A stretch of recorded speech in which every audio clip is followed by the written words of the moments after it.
Welcome to Therapy Explained, where we explain, demystify, and destigmatize mental health and mental health treatment. My name is Deniss. I'm a licensed therapist, group practice owner, and mental health advocate. And today we're going to be talking about taking the first steps towards healing your parent wound. Now, healing your parent wound is a whole journey, and as always, I highly recommend getting the support that you need in this process, whether that's going to a mental health professional, attending groups, reading, whatever that might look like for you. Making sure that you have that support throughout this process is going to be important. Before we get started, remember to give this video a thumbs up if you like it or find it useful at any point, and remember to subscribe to the channel if you haven't already. So without further ado, let's talk about it. What are some of the initial steps that you can start to take in your journey towards healing your parent wound? And if you're not 100% sure about what I mean about parent wound, feel free to check out my other videos on this topic where we dive in a little bit more. In short, parent wounds are emotional wounds that you carry with you in connection to your relationship with your parents, whether that's because they have been emotionally or physically hurtful to you in some way, or if they were just not present. Our relationship with our parents is important. They are literally the first relationships that we ever have, and they give us a lot of information about what we should expect from the world and other people around us. So here are some of the steps that you can start to take to help you get closer to that state of peace and healing. Number one is to acknowledge the wound. Before we can work on healing anything, we have to accept that it's there, and we have to be able to identify what it is.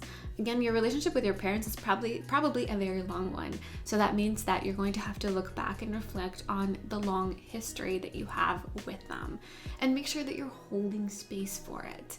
Validating yourself and knowing that even if your parent is not able to accept that that is something that they have done, what's important is that you are able to validate that for yourself. You know what your experience was, and it was real. It continues to be real, and you're allowed to feel whatever emotion comes up for you in connection to that. Number two, notice your patterns. Once you have an idea of what your parent wound is, then that can help you start to identify patterns in which you repeat the same dynamic with other people. Do you have a fear of abandonment and rejection? When does that come up for you? It could be at work, it could be in your friendships or in your romantic relationships. Now, we're all unique, and sometimes we can feel very confident in certain areas of our lives, but other ones are pretty activating. Now, this is part of the work that you do in therapy, and so is the first step that I just mentioned, because we want to be able to create a safe space to reflect on these things and have someone to help us sift through everything that comes up for us. But of course, this is also something that you can try to practice on your own. Asking yourself, what's coming up for me right now, and does this feel familiar? Anytime that you have a pretty big emotion, usually an uncomfortable one, can help you identify the patterns. And again, this can be helpful for your relationships with your friends, family, and at work, but also specifically with your parents if this is something that you're trying to work on. Number three is to practice compassion. This is compassion for yourself and for other people. Now, this piece can be really difficult to do if we're carrying a lot of pain. Compassion means understanding that your parents were humans and that they have made mistakes. They are flawed, and more likely than not, they are carrying their own generational wounds. They haven't been able to unpack things and do this work, so that is the reason that they're passing on the same unhealthy, toxic behaviors. This piece helps us also practice self-compassion, because then we can understand that our parents' inability to show up for us and whatever behaviors they did that were hurtful to us are not about us. It's not because we are not lovable or good enough or enough in any way, but because our parents are carrying their own wounds, generational wounds, that they haven't had the opportunity or the ability to work through. Understanding also that these wounds, this pain, this discomfort might be something that you're carrying with you for a while. Again, not to sound like a broken record, but this is also why I highly encourage you to get the support that you need, particularly with a mental health professional, because a lot of this stuff is uncomfortable and sometimes it could be a pretty long journey. Identifying it one time, talking about it one time is not going to be enough for you to just feel like, okay, good, it's healed, I can move on. Remember, these are just the first steps, a lot of discovery and a lot of self-understanding. The rest is going to be also pretty heavy and complicated, with holding space for it, soothing yourself through it, and to some degree, accepting that your parents have their limits and there's only so much that they can give you. Number 4, seek support.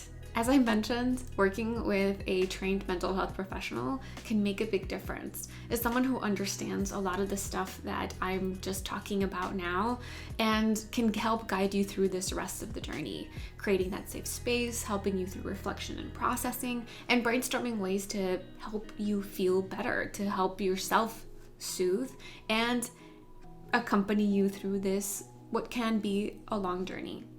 But of course, that's not the only way in which we can get support. Creating friendships and reaching out to the people that we feel safe and loved by is also going to be important. Whether that's asking them if they can hold space for you to reflect and process, or just talk about your experience, or asking them to help you distract from what is happening in that moment. If you're having a hard time and just don't really feel like talking about what just happened, perhaps with your parents, it's okay. Reach out to a friend and say, listen, I'm having a hard time. Can we go for a walk? Can we meet up for lunch or brunch or dinner? Reaching out again to the people that help you feel safe and loved is going to be important throughout this journey as well. And then lastly, things like support groups, whether that is led by a mental health professional or someone who understands this issue, can also be helpful.